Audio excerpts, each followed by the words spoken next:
Hey everyone, my name is Professor Jester, and I am here doing a guide basically tailored for Nietzsche and his audience and for you guys, for the casual scene. I know sorcery has been a pretty uproar character in your guys' community. They hate him. They have labeled him every awful thing that you can possibly think of. I also understand that a lot of you guys are actually interested in playing him, as well. Big news of like Shinobi Strikers having sorcery. So I think this is a big thing.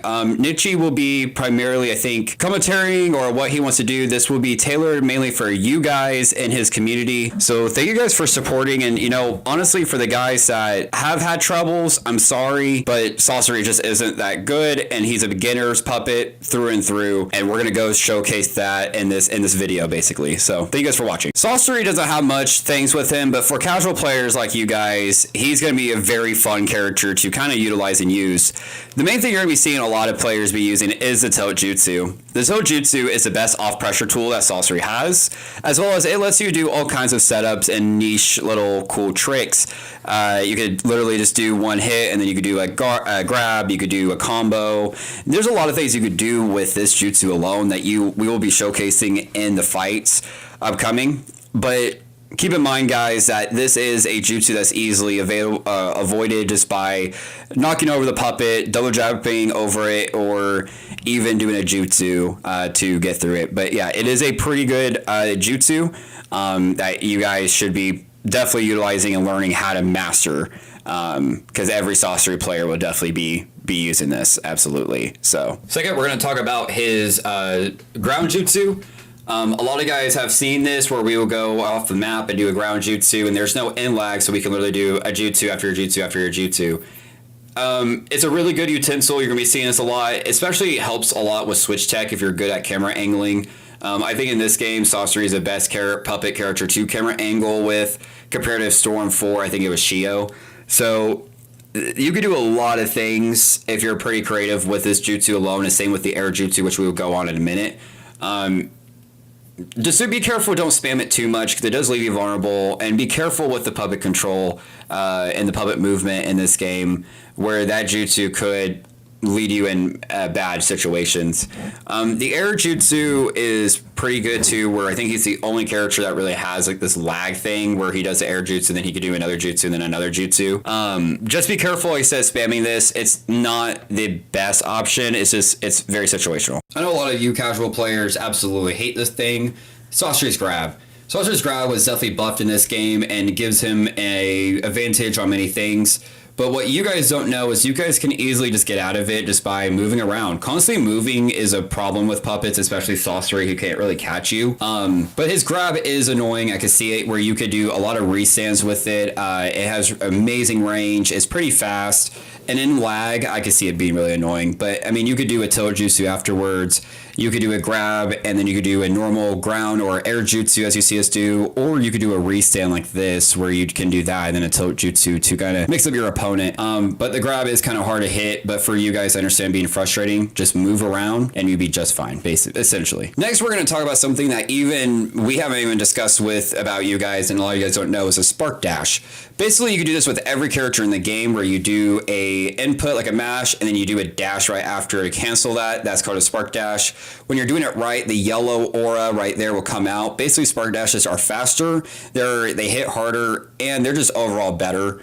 You can see like normal sorcery dash right here is pretty slow, but then with a spark dash, look how much faster it is. Utilize this a lot, even without puppets. I mean, guys, this is a really good tech with normal characters too. Learn and master those spark dashes, and learn and master those enhanced dashes, and those dash cancels. So yeah, you can see if you're doing it right, that yellow aura comes out, and that's how you know you're doing it correctly. We're gonna go on combos now. His down combo has an infinite. His neutral combo 3-hit is an infinite, and his up combo is also an infinite. Guys, I'm just going to be honest with you, even for newer puppet users, just stick with the neutral combo.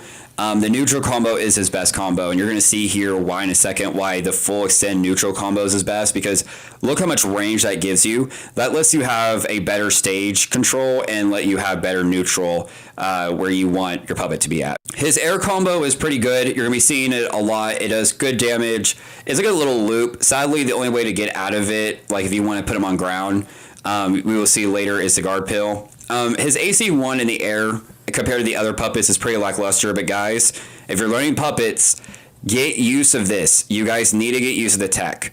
You're going to see here, yeah, you could do a guard pill afterwards. You see a lot of puppet players do that just because it lets us put you on ground and have more control on ground. Another thing you could do with sorcery afterwards is a jutsu, and if you're using a strike back support, that does consider a strike back, and you can play all kinds of mind games after that strike back hits. So yeah, that air combo is something not to. Next is his tool set. It's pretty lackluster, guys. It's better just to get a different character, switch into him, and just not use Sorcery's tool set. It's really not that good. The poison is not bad, but you could just poison on ground. So yeah, the poison tag is good, but that's about it for his tool set, guys. I really wouldn't fright too much on this and just switch out of him, basically. Let's talk about the awakening. I know a lot of you players absolutely hate this awakening. You guys have seen puppet players like Demirs and Funds use this awakening to basically get games. It's a really good awakening, guys. I mean, what can I say? It's definitely a top tier awakening. They buffed it. That Searing Flame you see right here is only a force field, but you can't sub in it. So be careful with that. You cannot sub if you get hit by it. You can't sub, and it is a force field. So no matter what, sorcery is pretty much safe to do whatever. So you see a lot of sorcery players do the Searing Flame, and you see them do a jutsu because how safe it is. So you got to respect Sorcerer's Awakening, guys. You have to. You mainly want to get in when he's trying to spam the jutsu. So like you're going to see here, you see how much lag there is? Pretty much you can get in after he does that. So try to do like a side step or something, a camera angle, or diagonal your analog stick to dash in. That's your best bet, or kind of just outrun Sorcerer's Awakening. But in this game, it's kind of hard to run. So if you have that skill, fine. But honestly, I would just wait for an opening to get in, because there is plenty of good openings. Like right there could have been an opening. But be careful with sorcery users, or if you're using sorcery, you can do that air jutsu. I really want to worry about this jutsu, even if you are a beginner. Just don't use this jutsu. It's not a good jutsu. Just fuck this jutsu. It's garbage. Next is the air combo. Again, you won't really be using this air combo a lot. It's not that good. I mean, you could do like AC1 kind of, but he's like a regular character, guys. Like when you use Awakening, you got to think about regular characters, not a puppet. And it's just not that good. That's really not. His combo game is pretty good though. I mean, he has an infinite here and then the Searing Flame. So he's a pretty linear character, guys. Like his Awakening is pretty linear. It's not like all big and all of that. Like once you kind of learn how to get over it, it is a little bit difficult, even for me, but it's pretty linear Awakening. You're just going to be seeing a lot of Searing Flame. You're going to be seeing the Shurikens, a really fast projectile. You're going to be seeing a lot of sorcery players do it a lot because it's easy to restand. You just don't expect it because how fast it is. You will never see a sorcery awaken with a grab. This grab is absolutely garbage. Don't do it. It's not worth it. You're primarily just going to be doing jutsus, a D-pad jutsu, and some type of mash, basically. So yeah, let's talk about this. I know this is interesting. So here we have Darko. He's another Poet Master, and he plays sorcery completely different than I do or anyone else does. So they're, Snufu, and the next fight, Reflex is not used to seeing a different sorcery player like this. So yeah, keep that in mind. But you can see here he switch checks with sorcery quite a bit, and switch checks in general with his play style. He could do a lot more camera angling, I feel like, and he could do a lot more things. He just kind of chooses not to. But you see right there, he predicted that counter, so he just enhanced that dash and waited. And then boom, that neutral combo into anything. So right there, he could have done a jutsu, but instead he did is do puppet placement where he put his puppet behind him and then did a tilt jutsu. And look, he's poisoned, so he's going to get residual damage. This is what I'm talking about with that jutsu being good in certain circumstances and like being creative with it. You got to be creative with puppets, and you especially got to be creative with sorcery with the unlimited, like not unlimited, but the limited tools he has. Right here was absolutely just perfectly played. It was just absolutely perfectly played. Now he's going to move his puppet movement. Let's see what he's going to do. He's not going to do the G kunai like what I normally do. Instead, he's just going to do a dash. That Sage Mo Kabuto, we are playing with the ban list, and that Sage Mo Kabuto is just such a good support. He's going to do another one. He decided not to sub there because he knew the jutsu went through, so there's just no point of subbing when he knew the jutsu would still come out. right there he could have done a dash and then done a guard pill, but he didn't. And then right there he could have dash canceled, but he didn't think about it. That's what I'm saying is just like, if you got to play this game quite a bit to understand that, you could dash cancel. Public dash cancel is such a huge thing, and like we still forget about it. I forget it's a thing a lot, but you can see he's getting his puppet control. Like he's using puppet control to move his puppet in, dealing with that side bird, which I played against that, and it is really annoying. I could definitely see someone like a beginning puppeteer finding that really annoying, if not a little bit impossible to beat, but against a seasoned puppeteer like Darko, it's not just going to work out. You know what I mean? But he's just playing this game very well and playing control and very neutral. Like he knows he has the game. He knows he can win anytime. And he just does. So let's go on the next fight and let's showcase the next fight a little bit.